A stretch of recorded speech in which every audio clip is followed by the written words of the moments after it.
এবার আসি মৌলানা মওদুদী রহমতুল্লাহ আলাইহির আকীদা কি, সাহাবায়ে কেরামের ব্যাপারে মৌলানা মওদুদীর আকীদা কি। আমাদের সমাজে যে দুটো ধারা আছে, মৌলানা মওদুদীর অনুসারীদের বাইরের ধারা, তারা মনে করেন যে সাহাবায়ে কেরাম রাদিয়াল্লাহু আনহুমদের ব্যাপারে মৌলানা মওদুদী সাহাবায়ে কেরামের, অনেকে তো এটাও বলেন যে মৌলানা মওদুদী সাহাবা বিদ্বেষী, সাহাবাদের গুস্তাখ, সে আহলুস সুন্নাহ ওয়াল জামাত থেকে খারিজ, গুমরাহ। এবার আমরা দেখব যে আসলে মৌলানা মওদুদী সাহাবায়ে কেরামের ব্যাপারে কি আকীদা রাখতেন। ওনার কয়েকটা বক্তব্য আপনাদের সামনে তুলে ধরছি। মৌলানা মওদুদী রহমতুল্লাহ আলাইহি বিশ্বাস করতেন সাহাবায়ে কেরাম রাদিয়াল্লাহু আনহুম সৃষ্টির সর্বোত্তম, আম্বিয়াদের পরে, নবী রাসূলের পরে সৃষ্টির সর্বোত্তম। তিনি তাফহিমুল কোরআনে লেখেন, আল্লাহ তাআলা কি ইরশাদ কা মানশা ইয়ে হ্যায় কুনতুম খায়রা উম্মাতিন উখরিজাত লিন-নাস। এই আয়াতের ব্যাখ্যায় বলতেছেন, अल्लाह ताला के इरशाद का मंशा ये है कि मोहम्मद सल्लल्लाहु अलैहि वसल्लम की ये साथी तो ऐसे हैं कि उनको देखते ही एक आदमी बैक नजर ये मालूम कर सकता है कि ये खैरुल खलायक। অর্থাৎ সাহাবায়ে কেরাম রাদিয়াল্লাহু আনহুম তো এমন ছিলেন যাদেরকে কোনো মানুষ একবার দেখলেই তারা বুঝে ফেলতো যে এরা তো সৃষ্টির সর্বোত্তম। এটা হচ্ছে মৌলানা মওদুদীর বক্তব্য সাহাবায়ে কেরামের ব্যাপারে। আচ্ছা, অর্থাৎ যে কেউ দেখলেই এক নজর বুঝে ফেলতো যে তারা সৃষ্টির সর্বোত্তম মানুষ নবী রাসূলের পরে।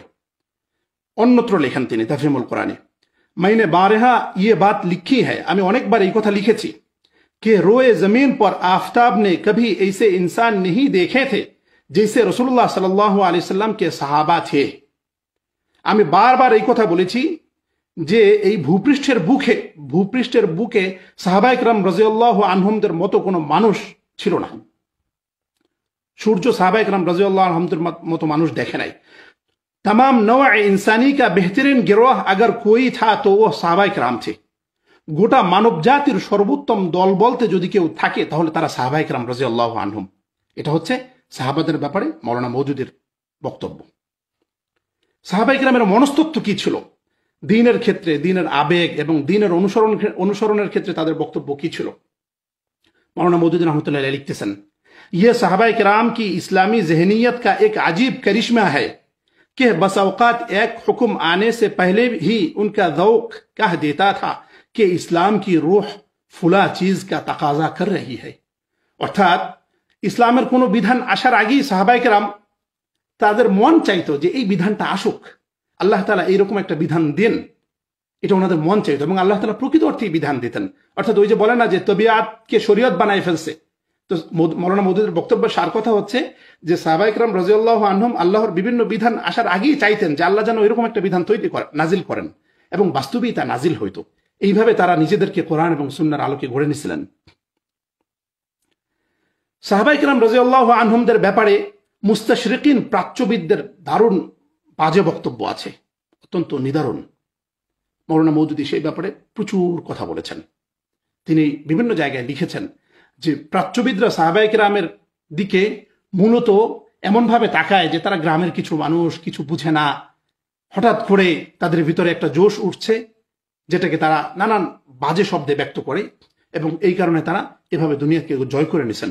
কিন্তু মৌলানা মওদুদী তাদেরকে খণ্ডন করে দিয়ে স্পষ্ট ভাষায় তিনি মূলত এই সাহাবায়ে কেরাম রাদিয়াল্লাহু আনহুমদের যে বিশ্বজয়, এই বিশ্বজয়ের একটাই কারণ বলেছেন, সেটা হলো যে मैं कहूंगा कि ये फर्क दरअसल ईमान, সাহাবায়ে কেরাম এবং দুনিয়ার অন্য সবার মাঝে যে পার্থক্যটা ছিল, কিভাবে তারা বিশ্ব জয় করছেন, তারা এই বিশ্ব জয় করতে পেরেছেন মূলত ঈমানের কারণে, খুলুসে নিয়ত, ইখলাসের কারণে, আখলাক, চরিত্রের কারণে, আর ইতাআতে খুদা ওয়ার রাসূল সাল্লাল্লাহু আলাইহি সাল্লাম, আল্লাহ এবং তার রাসূলের আনুগত্যের মাধ্যমে।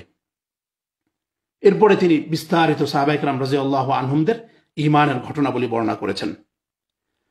মওদুদী রহমতুল্লাহ আলাইহি তার ইসলামী নিজামে জিন্দেগি ওটার ভিতরে লিখতেছেন, साहबाए किराम के अखलाक इतने बुलंद थे कि रोए जमीन पर उनकी कोई मिसाल नहीं मिलती। साहबाए किराम রাদিয়াল্লাহু আনহুমদের চরিত্র এত উপরে ছিল कि रोए जमीन पर उनकी कोई मिसाल नहीं मिलती, যে গোটা ভূপৃষ্ঠে তাদের কোনো তুলনা নাই সাহাবায়ে কিরাম রাদিয়াল্লাহু আনহুমদের। उनकी जिंदगियां एक मोमिन के लिए नमूना है कि वो मौत को हर वक्त याद रखे। যে সাহাবায়ে কেরামের জীবন হলো পরবর্তীদের জন্য, প্রত্যেক মুমিনের জন্য নমুনা, আদর্শ, যে তারা কিভাবে আল্লাহ রাব্বুল আলামিনকে ভয় করবে এবং দুনিয়ার জীবনে চলবে। এরপরে বিস্তারিত তিনি কথা বলেছেন। এই যে আদর্শের কথাটা, সাহাবায়ে কেরাম রাদিয়াল্লাহু আনহুমকে আদর্শ হিসাবে দেখানো, এটা মৌলানা মওদুদী তার লেখা জোকায় শত শত জায়গায় লিখেছেন, এক জায়গায় আর দুই জায়গায় না। তাবুকের যুদ্ধে যেই তিন সাহাবি যান নাই, তাবিকুর যুদ্ধে প্রথমে অংশগ্রহণ করতে পারেন নাই, তাদের যে তওবার ওয়ালা সালাসাতিল্লাযিনা খুল্লিফু, এই তাদের তিন সাহাবি যে পরবর্তীতে যাদের দীর্ঘদিন পরে যাদের উপর আল্লাহ রাব্বুল আলামিন যাদের তওবা কবুল করেছেন, এবং তারা আল্লাহ রাব্বুল আলামিন যাদের তওবা কবুল করে কোরআনে আয়াত নাজিল করেছেন, মাওলানা মওদুদী রহমাতুল্লাহ আলাইহি এই ঘটনাটাকে এত আন্তরিকতার সাথে এত হৃদয় দিয়ে প্রকাশ করেছেন, যেটা বলার আসলে ভাষা নেই। সাহাবায়ে কেরাম রাদিয়াল্লাহু আনহুমদের তাকওয়া, তাদের ইখলাস কত গভীরভাবে তিনি তুলে এনেছেন এই তিন সাহাবীর ঘটনা। শেষে তিনি বলেছেন, ये नमूना है उस सालेह जमात का जिसे कुरान दुनिया में कायम करना चाहता है। যে এই যে সাহাবায়ে কেরাম রাদিয়াল্লাহু আনহুম, তাদের এই কার্যক্রম ইয়ে নমুনা है, এটা আদর্শ দৃষ্টান্ত তাদের জন্য, जिसे कुरान दुनिया में कायम करना चाहता है। অর্থাৎ সাহাবায়ে কেরাম রাদিয়াল্লাহু আনহুমদের মতো প্রজন্মকে সারা দুনিয়াতে কোরআন প্রতিষ্ঠা করতে চায়। আর সাহাবায়ে কেরাম রাদিয়াল্লাহু আনহুম ছিলেন সেই প্রজন্ম, সেই আদর্শিক প্রজন্মের মূল আদর্শ এবং রূপকার। একইভাবে আয়েশা রাদিয়াল্লাহু আনহার ব্যাপারে ইফকের ঘটনা, বদরের যুদ্ধ,